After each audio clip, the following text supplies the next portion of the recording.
There's something you might wish you didn't know about saltwater crocodiles, but I'm gonna tell you anyway, because it might save your life. People have, underestimated crocs at their peril. Saltwater crocodiles are remarkably intelligent, not just by reptile standards, but by any standard. These animals don't merely react, they plan and strategize hunts with chilling precision. I learned about this recently during my conversation with Brian Fry. We'd been talking about Komodo dragons and then got off topic talking about saltwater crocs. Don't confuse lack of movement with lack of awareness. Like there was a croc here at the Ballarat Zoo that worked my mate Stewie out of position. Over 6 months, it would stop about a centimeter or two earlier in its position for feeding. And it just did that steadily over 6 months and worked Stewie out of position until one day it was able to go for him and got him on the leg. And that shows planning. What? A reptile that can plan ahead? I didn't think it was possible for a croc to get any more scary, but don't worry, it gets worse. And that's why, like here in Australia, we have warning signs about crocodiles and such. And to be croc aware, if you're camping in croc country and you have to go near a water's edge, whether to do dishes or, first off, you shouldn't. But if you do, you're supposed to break up your pattern. You never go to the same spot twice. And whenever people are taken here and we recollect it, they're typically taken on day 3 having done the same thing. Day 1, the croc notices them. Day 2, it works out their pattern. Day 3 or 4, it's waiting. I was already kind of scared of crocodiles, and that just made it 1,000 times more scary. This intelligence gives them a massive edge in their role as apex predators. And it's a force multiplier to what is one of the most dominant builds in the animal kingdom. With 6-meter-long bodies, bulletproof skin, and the strongest measured bite force of any living animal, there isn't a predator that's more pants-poopingly scary in my opinion. And if you live in its range, it feels like nowhere is safe. They can live in fresh or salt water, inland or on the coast, and even swim great distances in the open ocean, hunting things like bull sharks. But in my quest to understand them, I've also learned something else. Their intelligence isn't only used for killing. They have complex social lives and have a huge repertoire of vocalizations and social signals that scientists are beginning to think are a part of a rich and nuanced system of communication. Mothers are also fiercely protective of their young, carefully guarding nests and even carrying hatchlings gently in their jaws to water, which is behavior that seems more in line with birds or mammals. Crocodiles are likely the most misunderstood animals on the planet. So how and why are saltwater crocodiles so smart? How do they dominate their territory in both salt and fresh water? And are they really capable of complex communication?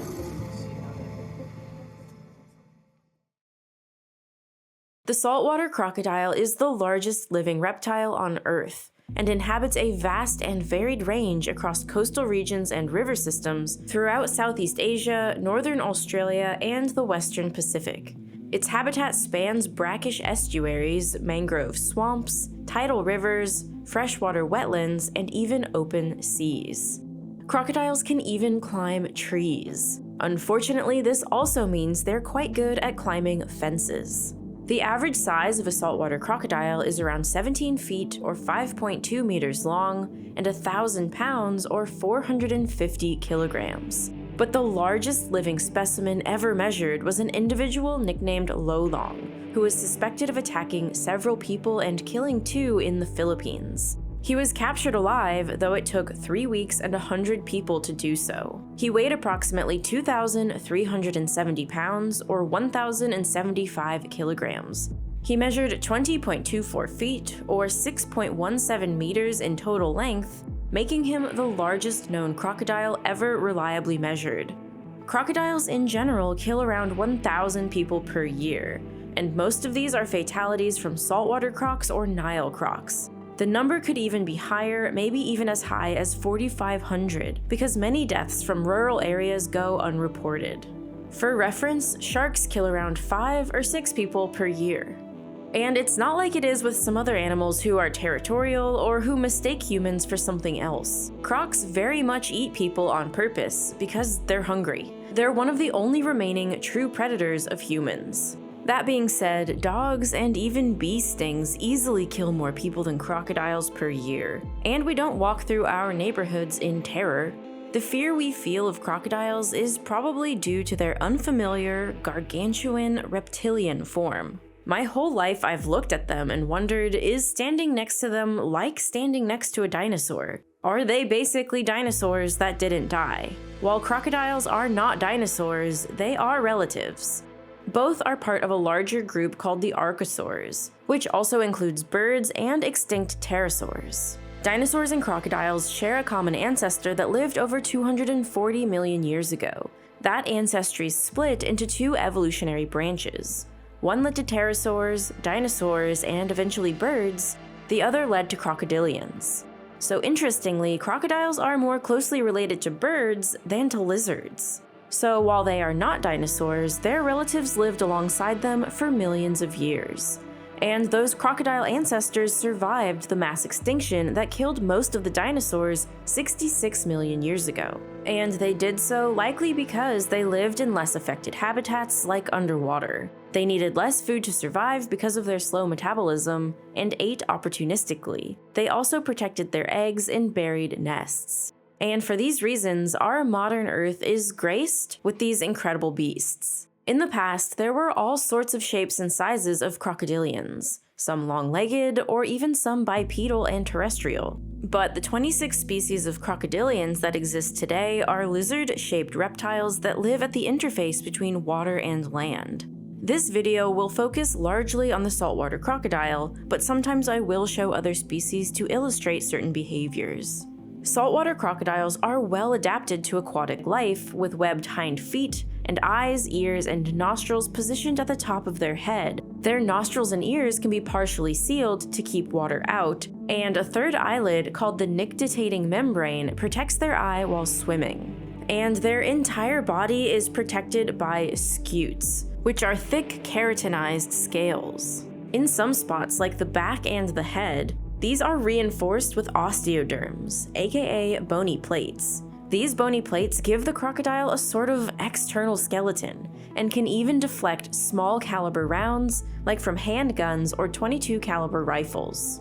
The scutes along their tail and back are also elongated and triangular, which helps increase surface area and thus improve swimming maneuverability. This protective layer is, of course, important for protection against predator attacks when they're young, and from other crocs when fighting over territory. But it serves another purpose. It allows the crocodiles to be almost completely impervious to water loss through their skin.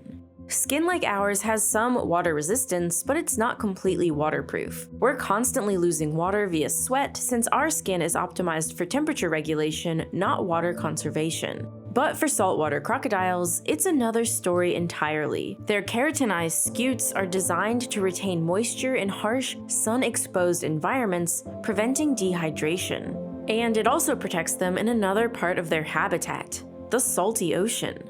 Without watertight skin, the saltwater could draw water out of the skin, causing dehydration and damaging tissues. The ability to live indefinitely in saltwater is remarkable for a reptile that we think of normally as a freshwater creature. Other reptiles like sea turtles have evolved to live in saltwater, but they live their entire lives in the sea, so they're adapted perfectly for salt. But to go between both requires evolutionary specialization that is almost unheard of. And it requires more than just thick skin. In freshwater, a crocodile must deal with water constantly entering its body through osmosis. In saltwater, the challenge is the opposite. Water tends to leave the body. And yet, their blood salt levels remain constant, as proven by a 1975 study that measured crocodiles' blood salt levels across a salinity gradient. They found no matter where the crocodile was pulled from across the gradient, their plasma osmotic concentration stayed at 304 millimoles, which is close to the 30% concentration of seawater. It was clear that the crocodiles were regulating this very tightly. For many years, scientists could not figure out how they did it. The crocodiles didn't have salt glands around their eyes like ocean birds or turtles, who basically cry the salt out. Or they didn't have rectal salt glands like in sharks. But in 1980, they checked somewhere that no one had before: the mouth. It turns out the salt gland is on the crocodile's tongue. These arrows point to the salt gland pores. It probably escaped notice for so long because everyone is reluctant to poke around in there. So these salt glands in their tongue help them excrete a concentrated solution of sodium and chloride ions, which then get expelled through the nostrils. And because of this incredible adaptability in their range, saltwater crocodiles can eat a huge variety of prey across different ecosystems. They'll eat almost any animal that enters their territory, like fish, crabs, turtles, birds, kangaroos, wallabies, bats, buffalo, and even other predators like bull sharks. Saltwater crocodiles have been seen hundreds of kilometers from shore. But before a crocodile catches its prey, it must first detect it. Their eyes, positioned at the top of their head, scan the environment for motion while the rest of the body remains almost completely hidden beneath the surface. Anatomically, their eyes are not very different from our own, except the pupil is a vertical slit. And while not fully forward-facing like a predator such as a cat or an owl, crocodile eyes do have slightly forward orientation, which gives them some binocular vision. Underwater, you might expect a predator like this to have excellent vision, but they don't. Plus, sometimes the murky, dark water would render even the best eyes useless. And yet, saltwater crocodiles have been observed to hunt underwater in pitch darkness. This is because they don't just see their surroundings, they feel them. They scan the environment with their entire body using a network of specialized skin sensors called integumentary sense organs, also known as dermal pressure receptors. These are among the most sensitive and specialized tactile organs found in any reptile. ISOs appear as tiny raised dark dots on the skin, typically measuring about 0.5 millimeter to 1 millimeter in width. They're especially prominent on the snout. Each of these little dots is one. They can also be found across almost the entire body, including the flanks, legs, and tail, at a rate of about 1 per scale. Internally, each ISO contains a cluster of nerve endings connected to mechanoreceptors that respond to touch and pressure. So when a crocodile sits motionless in the water, it will feel any vibration, any ripple, or any water disturbance caused by prey. And helping snatch their prey are their massive teeth. These teeth are conical, non-serrated, and curved slightly backwards, which allows them to pierce and hold on to slippery prey like fish or struggling mammals. They are made of dentin, covered with enamel, and have cementum at the base. Their teeth frequently get broken when capturing prey, so crocodiles are polyphyodonts, meaning that they replace their teeth continuously throughout their lives. A single individual may go through 3,000 to 5,000 teeth over a lifetime. When its prey comes within range, the crocodile launches forward with astonishing speed, using its tail and limbs to lunge. It can run and swim up to 18 miles per hour or 29 kilometers per hour, which is 3 times faster than the fastest human swimmer. This is kind of hard to see, but it's a saltwater crocodile swimming alongside a boat, sort of like a dolphin. It can even be seen lunging out of the water vertically, sometimes as much as nearly its entire body length. This is largely powered by their insanely strong tail muscles. It then snaps its jaws shut with a bite force exceeding 3,700 pounds per square inch, the strongest ever recorded of any living animal in a controlled setting. Great whites and orcas are probably more, but no one's ever directly measured these. There's an anecdotal report of a Nile crocodile reaching 5,000 psi, but this was on a TV show and not a peer-reviewed study. Much of the speed and power of a croc's snap is powered by a scissoring action performed by 2 muscle groups set more or less at a right angle to each other. Both the pseudotemporalis muscle and the huge dorsal pterygoid muscle originate deep within the skull, and the coordination between these muscles from opposite angles creates not only speed, but an almost unstoppable closing force, making escape nearly impossible for any prey caught in its jaws. But conversely, they are relatively easy to keep closed. Duct tape is usually enough, and without that little feature, we probably would know next to nothing about these creatures. Once the prey is in its jaws, especially if it's too large to swallow whole or still struggling, the crocodile initiates the death roll. This is a baby alligator very closely related to crocodiles. It shows that this behavior is instinctual within them from the very beginning of their lives. Unfortunately, I can't show the footage of the adults doing this because showing a crocodile hunting would almost guarantee that this video gets demonetized, and I can't afford to take that risk. So to watch the uncensored version of this video, head over to Nebula, where you can see the breakdown of how the saltwater crocodile uses the death roll. In the Nebula version, I also explain how crocodiles employ incredible spatial memory while using the death roll.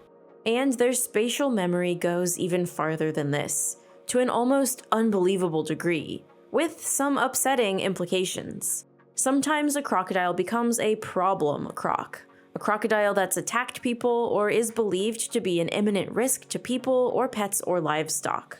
It can also be a crocodile that's habituated to getting food from humans, which can lead to them becoming bolder or more aggressive. When this happens, historically, the crocodile is either killed, which sucks, or more humanely, it's relocated. They get scooped up in a helicopter and moved to some remote location, sometimes hundreds of miles away. But the problem is, they always come back. One study showed exactly the extent of this. Researchers, including Steve Irwin by the way, translocated 3 large male saltwater crocodiles in northern Australia via helicopter between 56 and 126 kilometers from their original capture sites. Satellite telemetry was used to monitor their locations after release. Croc A spent 13 days near its release site, then traveled 99 kilometers back over the course of 15 days.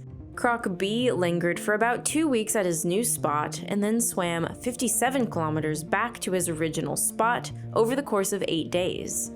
And Croc C did something truly crazy. He had been flown overland due east 126 kilometers away from his original spot, across the Cape York Peninsula. He lingered in his new spot for 3 months. Then suddenly, over a 20-day period, he traveled 411 kilometers, swimming up and around the peninsula to get back to his original spot. This means he swam 20 kilometers per day. Each crocodile returned to the exact spot where it had been captured. Are they using local landmarks to do this? Magnetic orientation like sea turtles do? Sun and celestial cues, or olfactory cues? It's probably a mix of all of these, but we don't know for sure.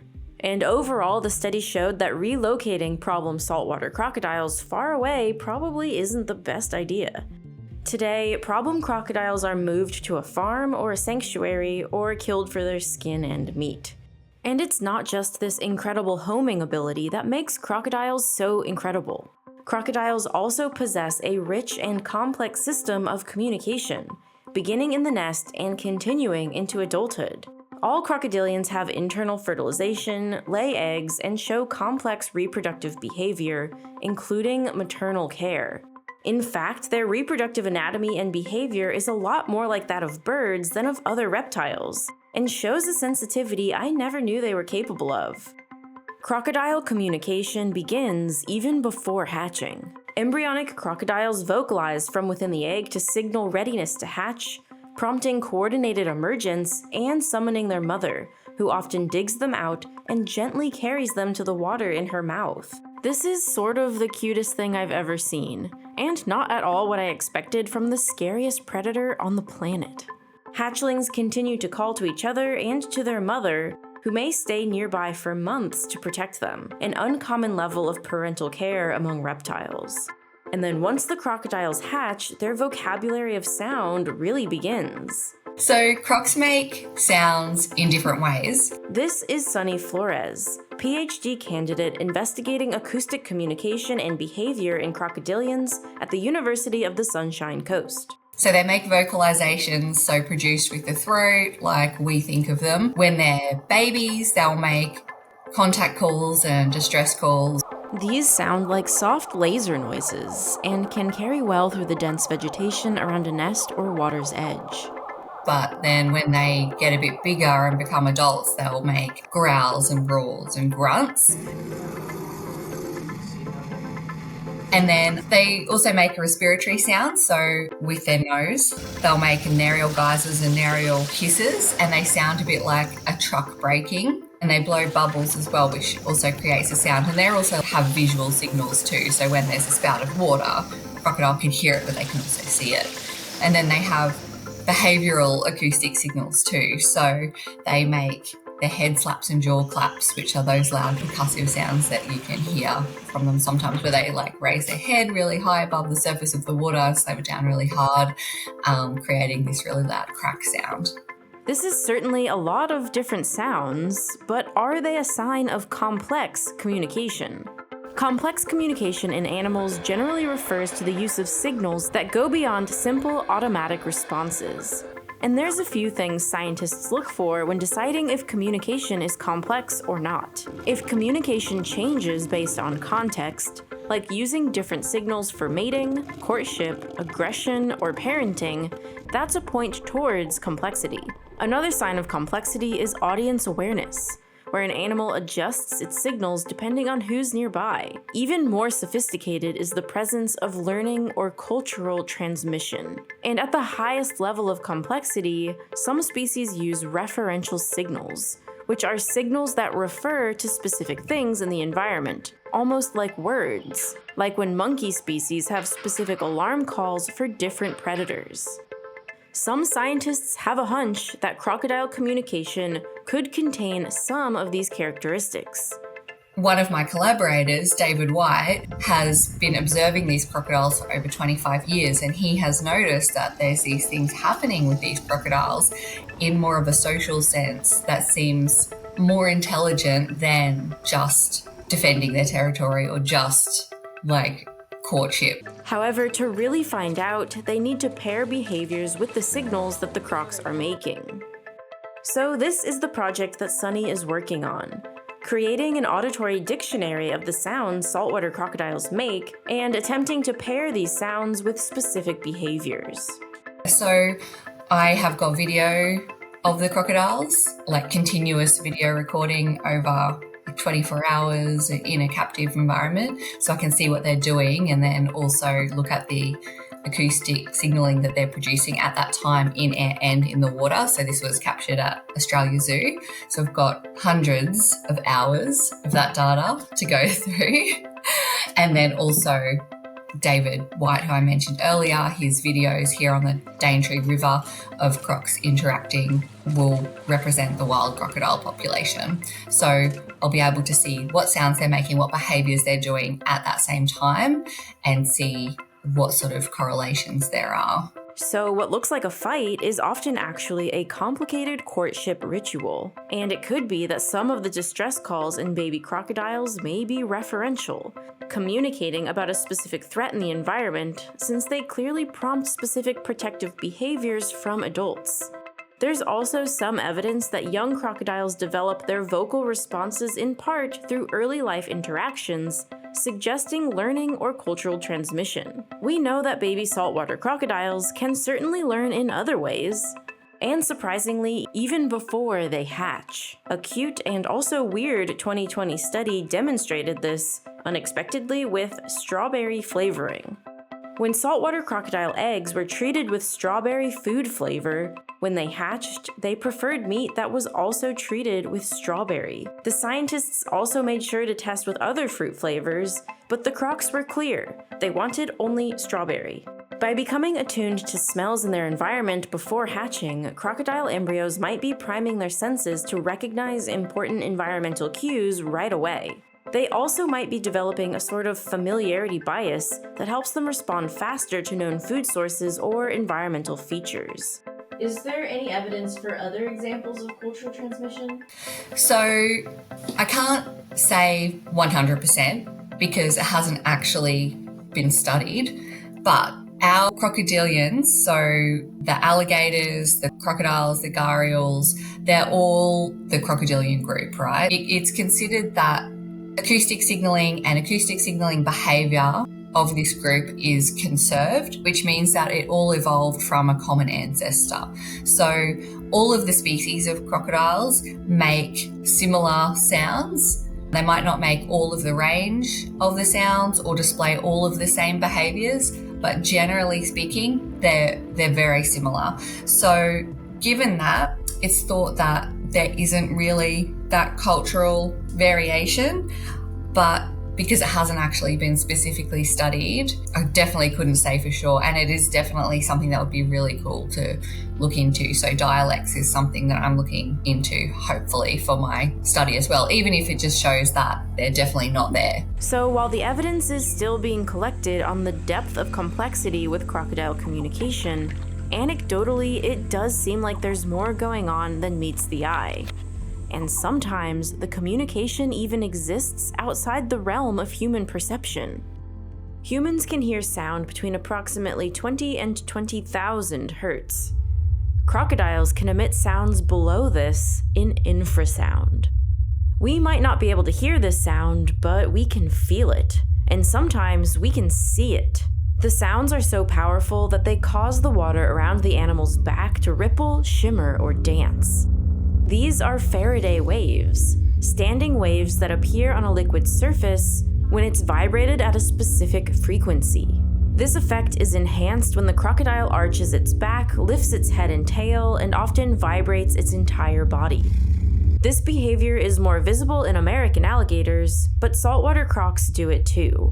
It's mainly believed to be used in courtship displays, but there could be other purposes too. So in crocodilians in general, it's likely that a lot of these things relate to advertisement. So an advertisement of sex or an advertisement of body size. So straight up, we know that crocodiles need to be a certain size before they can do this, and that it's only really been observed in male crocodiles. So any conspecifics around will be able to go, okay, well, there's a big male, but then how big is that male? So we don't really know whether that infrasound conveys how big it is, but it is likely because how they create that sound and the resonance of that actual sound of their body cavity will likely give that information, because we know that it does in other species where they create similar sorts of sounds with resonance. So another male nearby might go, oh, he's very big, I might not go near him, or oh, he's only small, I'm gonna take his spot. And another benefit of this super low frequency sound is that it can travel far, like really far. In air, saltwater crocodiles can detect sounds from their conspecifics around 150 meters away. But underwater, they can detect this infrasound up to 1.5 kilometers away. Infrasound travels extremely well in the water and in the ground. The only other animals on Earth to create infrasound are giants, like whales and elephants. Because of this, for a long time, scientists didn't think crocodiles would be capable of producing infrasound, because it was believed that they just weren't big enough, and lacked the massive vocal organs and vocal tracts. We also just missed it for decades, because our ears can't hear it. But a crocodile's can, though we think they do so in an unusual way. Normally, the way a crocodile hears sound is through vibrations that strike the eardrum behind its eyes and get transmitted via the middle ear bone to the basilar papilla in the inner ear, where sound is converted into nerve signals that the brain can interpret. But scientists don't think this system is sensitive enough for those super low frequency sounds. Instead, they think the sacculus could be the way that the crocodiles hear them. Normally, the sacculus is considered to be a vestibular organ, something that uses hair cells to detect linear acceleration and gravitational forces. We have them too. In many animals like us, it's used primarily for balance and spatial orientation. But in fish, the sacculus is used as the primary mode of hearing. And in frogs, it plays a role in seismic sound detection. And with its little moving hairs, it's easy to see how deep vibrations could stimulate it in crocodiles. But if we also have this organ, doesn't that mean that we, in theory, should be able to detect such low vibrations too? Well, maybe we can. The scientists studying this in crocodilians believe that the sacculus may have an auditory function in all vertebrates, including us. One researcher even said that it's possible that the appeal of loud, thumping bass music might be because it stimulates our sacculus, which triggers an ancient sexual instinct. So maybe dubstep really is just horny lizard music. It's also possible that crocodiles interpret this vibration through their ISOs. And we still don't know all of the reasons that crocodilians make this low-frequency sound. Partly because it's very hard to study. These crocodiles are navigating these murky water environments and not bumping into each other all the time and not having these fights all the time. So we can't hear or see what's actually going on. So it makes sense that they would be creating some sort of low frequency sound under that water, but it's incredibly hard to isolate those low frequency sounds. I assume you have to have very special instrumentation? Yeah, so things like low frequency hydrophones, and there's so much sound in the water. Plants make sounds in there, and fish. And so, there's so many things it could be. So if you can't actually see what the crocodile is doing, you can't say 100% that this sound is coming from the crocodile. Even the bumping of the hydrophone against something like a wave will make a sound. So it's very challenging. Because of this, we may be missing key parts of how these animals communicate. But even without a full understanding of their vocal or vibrational language, we're beginning to see evidence of sophisticated behavior like coordinated hunting. Coordinated hunting is exceedingly rare in vertebrates. It's only known in a few species of primates like chimps, a few species of pack animals like wolves, a few types of hawks and corvids, and in things like dolphins and orcas. For a long time, few believed reptiles would be capable of it. Until recently, the only published observation of such a possibility was from a famous Russian biologist, Mikluho Maklai, in the 1890s. He described cooperative fishing in saltwater crocodiles, shown to him by a local on the island of Papua. A larger crocodile repeatedly chased fish towards the shore with splashes of its tail, while smaller crocodiles waited in the shallows, ready to snatch the cornered fish. And while not solidified in the scientific literature, there are dozens and dozens of anecdotal reports of many types of crocodiles hunting just like this. One scientist compiled these stories into a 2014 report. He documented 17 instances of cooperative hunting across multiple crocodile and alligator species. While rare, 2 cases clearly showed collaboration, involving role-based behavior, coordination, and planning. One dramatic case involved a giant saltwater crocodile herding a pig into shallow water, where smaller crocs lay in wait, suggesting that participants anticipated each other's actions even without visual contact. The crocodile that spooked the pig towards the other crocodiles didn't look like it was hunting and missed. It looked like it was intentionally just trying to scare it. The problem with these observations is that we can never know an animal's intentions, not scientifically. However, these behaviors were reported independently across different continents by both scientific observers and citizen naturalists, making it unlikely to be coincidence or misinterpretation. If valid, this places crocodilians in an exclusive club of apex predators. This all opens up fascinating questions about what's going on inside the brains of crocodiles. Interestingly, the structure of a crocodile's brain shares striking similarities with that of birds, particularly in areas linked to perception and complex behavior. Given that birds are now widely recognized as intelligent animals, this evolutionary connection suggests crocodiles may be far smarter than we've historically given them credit for. But everything about crocodile intelligence is easy to overlook and hard to study. Unlike primates or dolphins, crocodiles don't solve puzzles with their hands or perform tricks on command. Their intelligence is so different from ours that we largely don't even see it. And conversely, there are some instances where we ascribe perhaps too much intelligence, or at least make grand assumptions about their behavior that are simply not true. Take the reaction to this viral video that circulated a while back. It shows a saltwater crocodile floating near the edge of the water with one of its front limbs raised slightly above the surface, almost as if it were waving or beckoning. People online began joking, and in some cases seriously speculating, that the crocodile was intentionally luring humans by mimicking a human hand gesture, pretending to be drowning and needing rescue. But that is not what's happening. This one is probably sick or injured, and sometimes there are other reasons for a crocodile to stick its hands out of the water that have nothing to do with eating humans. So there is a crocodile fishing behaviour where they put their arms out and they have their little fingers up, and that allows them to feel any fish passing, and then they will quickly put their head to the side to grab that fish. So that crucifix posture with their nails out, where they have their little jazz hands with their nails drying, none of these behaviours are trying to lure people into the water or trying to suggest that they think that they're humans drowning or something. That is just utterly ridiculous. Crocodiles do not need humans, and it's better if we just leave them alone. There are a few things about the incredible behavior of saltwater crocodiles that I couldn't show in this video due to the ongoing struggle I've been having with demonetization. It's something I have to deal with when talking about any predator. Recently I showed lions eating their kill and the video got demonetized. This is devastating to the channel, and it's the same as flushing our money down the toilet. They give no explanation, no specific clip that was the problem, just a yellow $sign glaring you in the face alerting you to their decision.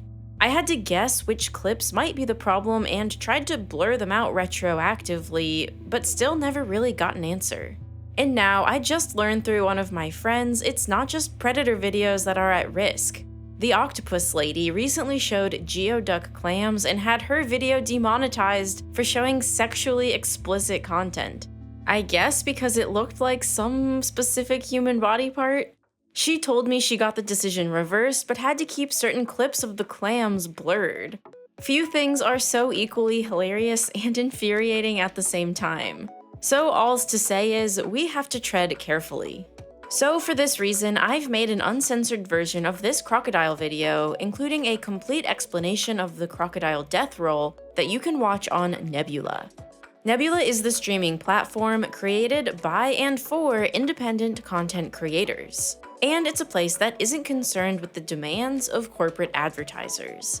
It provides a space for us to share the best versions of our videos. And for viewers of Nebula, it's the best place for incredible original content that you can't get anywhere else, like my Nebula original series Becoming Human and Archaeology Quest, 2 shows about our ancient past, one serious, one silly. There are so many amazing series and movies that push the boundaries on Nebula, like 17 Pages, a feature-length documentary that unpacks one of the most dramatic scientific ethics cases of the 20th century, an event so explosive it was dubbed the Scientific Watergate. Plus, it's a better viewing experience for everyone.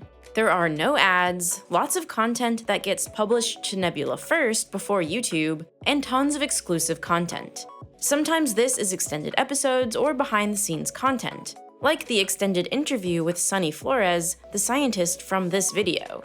And right now we're offering gift cards to Nebula for you to give to family members. This is a great last-minute gift idea. It's a totally digital, instant gift that will give your friends and family so much original content without having to worry about yet another subscription. 1 year's subscription is only $36. Or to give your friend or family member access to everything Nebula will ever have to offer, you can gift a lifetime subscription for $300. Lifetime subscriptions, whether it's for yourself or as a gift, help fund original series. And if you've ever supported this channel back when our bundle deal was a thing, now's a great time to come back and support me directly through Nebula. So for less than the price of a cup of coffee per month, you can get access to all of Nebula's originals, along with the Real Science full catalog without any ads. You can also easily download videos to watch on the go, all for just $3 per month.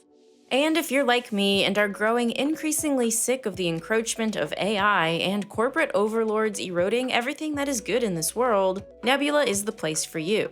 It's a small company that supports creators directly, a company that takes no VC funding, is not beholden to shareholders, and has no plans to try to take over the government. So go to nebula.tv/real science or click the link in the description to get 40% off a yearly subscription for the incredibly low price of $3 per month.